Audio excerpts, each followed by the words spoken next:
안녕하세요. 캔들피그의 이런저런 시간입니다. 여러분 혹시 정치인들이 하는 말 중에 국민은 항상 옳다 그 말을 한번 들어보신 적이 있습니까? 거기에 동의하는 분도 많이 계시는 걸로 아는데 저는 개인적으로 그 말을 좋아하지는 않습니다. 마치 회사에서 부하 직원이 상사한테 부장님 말씀이 항상 맞습니다. 팀장님은 한 수 더 앞을 내다보시네요 같이 자기 인사권을 가진 사람한테 아부하는 그런 느낌이 들어서 좋아하지는 않습니다. 능력 있는 상사라 하더라도 잘못된 결정을 하는 인간이고 평소에 부하 직원한테 말하는 것과 실제 행동이 모순된 경우도 자주 있죠. 국민들도 마찬가지라고 생각하는데요. 국회의원같이 국민의 표로 결정되는 선출직 공무원이야 당연히 상사한테 아부하는 부하 직원처럼 국민이 항상 옳다는 그런 말도 할 수 있겠지만 정작 직장 상사 입장에서 있는 우리 국민들은 정말 내가 요구하는 게 항상 옳은 게 맞는지 내 말과 행동은 모순이 없는 건지 한 번쯤은 생각해 볼 필요가 있을 것 같습니다. 주택 문제 보면 우리의 그런 모순이 많이 느껴지는데요. 주택 가격 문제가 앞으로 점점 사회를 얼마나 병들게 할지 우리 대부분이 잘 알고 있습니다. 월세든 전세든 주택을 매매한 사람 할 것 없이 주택 가격이 높다 보니까 매달 나가는 임대료나 대출 원리금이 고정소득에서 차지하는 비중이 높아서 사회 전체적으로 소비 여력이 낮아지는데요. 물론 집값이 오르는 것만큼 소득이 비슷하게 올라준다면야 괜찮겠지만 그렇지가 않으니까 실제로 구매 여력이 줄고 소비시장이 점점 위축되는 현상이 벌어지는 겁니다. 당연히 소비가 주니까 기업 활동, 일자리 문제에도 부동산 문제가 영향을 주는 거죠. 거기에다 누구의 도움 없이 이제 월급만으로는 현실적으로 주택 구입이 불가능한 가격까지 치솟아 버리니까 가정을 꾸린다는 계획 자체를 생각하지 않는 청년층이 급속도로 늘어나 버렸습니다. 자유로운 싱글 라이프 선호하는 문화가 있다고는 하지만 주택이라는 현실적인 문제 앞에서 결혼 생각 없이 연애만 길어지는 그런 커플도 많습니다.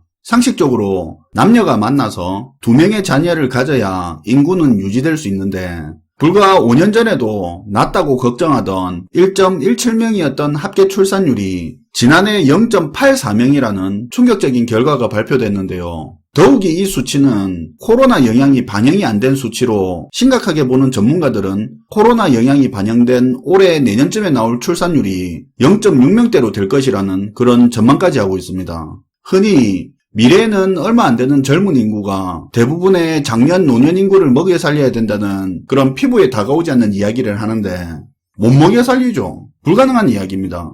세금은 점점 더 높아지고 복지는 축소될 거고 소비 여력은 더 줄어들고 기업은 감소할 겁니다.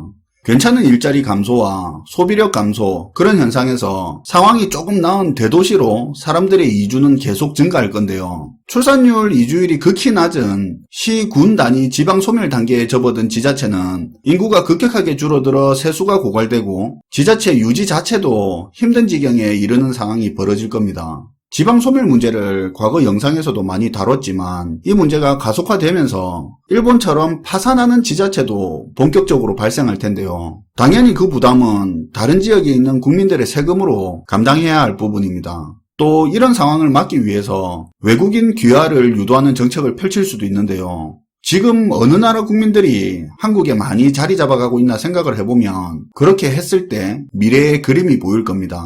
다민족 국가로 본격적으로 변화하는 과정에서 세력화된 특정 국가의 민족하고의 사회적인 문제도 만만치 않겠죠.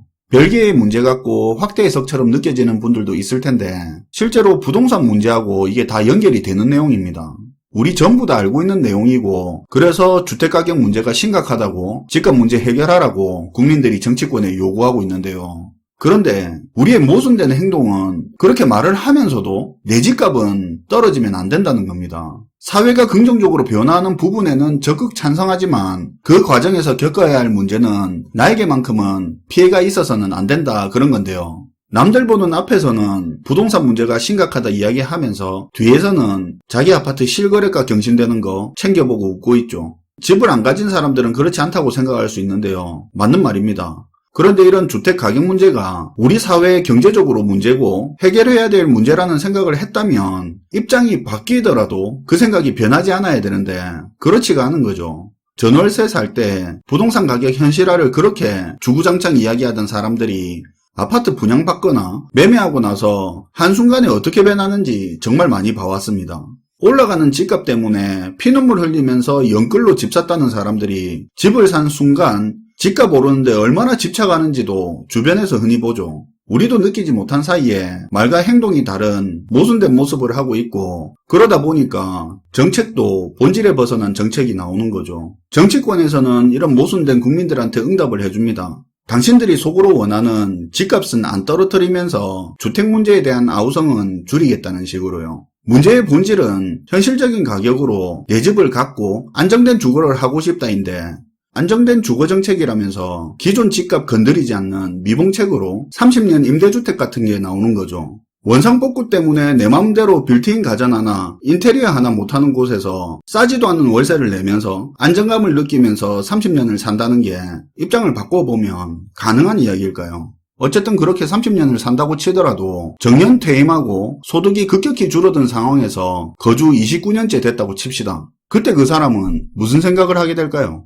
나는 손해보기 싫으면서 사회 문제는 해결돼야 된다는 우리가 가진 모순이 만들어낸 결과이지 않냐는 생각입니다. 교육 문제도 마찬가지인데요. 입시 위주의 교육과정 바뀌어야 된다. 학생들이 잘하는 거, 능력을 더 펼칠 수 있도록 해야 한다 하면서 우리의 행동은 다릅니다. 그래도 내 자식은 가능하면 좋은 학교 가야 된다 하고 학교 성적으로 남의 애랑 비교하고 있고, 당신은 왜 말과 행동이 다르냐고 하면 세상이 그런데 어떡하냐는 거죠. 근데 그 세상 우리가 만들었죠. 바뀌지 않을 거라는 거 모순된 우리 행동으로 이미 확인시켜주고 있죠. 사실 우리나라의 주택 가격 문제, 사교육 문제만 해결되면 자연스럽게 줄줄이 해결되는 문제가 굉장히 많습니다. 국가적 핵심 과제라 해도 과언이 아닐 텐데요. 그럼에도 불구하고 주택 문제, 교육 문제는 국민들의 이해관계가 풀 수 없는 실타래처럼 복잡하고 단단하게 엮여있기 때문에 그 어떤 정책이 나오더라도 쉽게 해결되지 않는 부분입니다. 결국 국민들 스스로가 긴 시간 동안 서로 양보하면서 풀어야 할 문제인데요. 모두가 이런 사회가 해결되길 바라면서도 나는 절대 손해보지 않겠다는 상황에서는 그 변화는 현실적으로 어려운 부분이 많습니다. 물론 저 역시도 이런 모순에서 자유로울 수 없는 사람이지만, 그래도 우리가 하고 있는 모순적인 행동을 인지라도 하고 있다면 한 걸음이라도 앞으로 나갈 수 있지 않을까 합니다.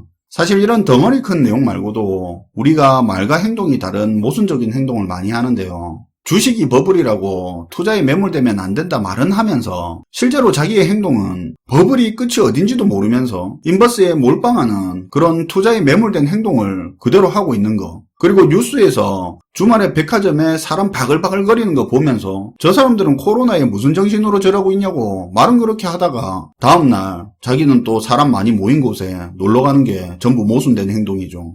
오늘은 말과 행동이 다른 우리의 모순된 행동에 대해서 이야기를 해봤는데요. 사실 오늘 이야기에 불편해할 분도 계실 거고 말하는 저도 말할 자격이 있나 싶지만, 그래도 한 번쯤은 우리 행동에 대해서 돌이켜볼 필요도 있을 것 같아서 오늘 이야기를 한번 해봤습니다. 시청해주셔서 감사하고요. 지금까지 캔들피그의 이런저런 시간이었습니다.